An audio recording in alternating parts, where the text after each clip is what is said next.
very briefly talk about trust and company service provision as well.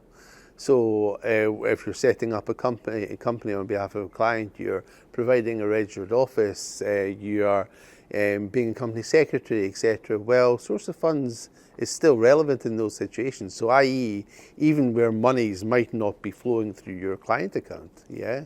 And that's, if you look at LSAG guidance 2B, now you might not know this, but there is a LSAG guidance 2B. There is also a 2A and a 2C, but let's concentrate on 2B.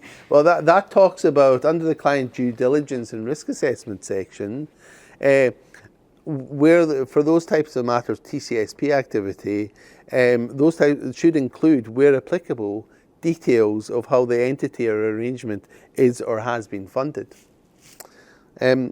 I.e., if you're setting up a company or you're acting as a registered office, you need to at least obtain a picture and risk-based evidence of how an entity or an arrangement has been or will be funded.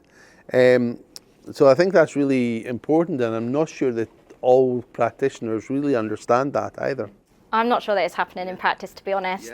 Yeah. When I'm doing audits and speaking to people, then actually sometimes they just don't, it's just not included in whatever they're telling me when they're starting to do their matter. So that's really important, because again, where are those funds coming from? How are they starting this up? It's the same with the transfer of shares as well. All of those sorts of things where actual physical money isn't moving, but actually there's a lot of money laundering that could go on. Yeah, and that's exactly it. So if you look in terms of POCA, Proceeds of Crime Act, Section 327, 328. 327, a person commits an offence if he or she conceals, disguises, converts or transfers criminal property. Really wide-ranging, right? 328, a person commits an offence if they enter into an arrangement, yeah?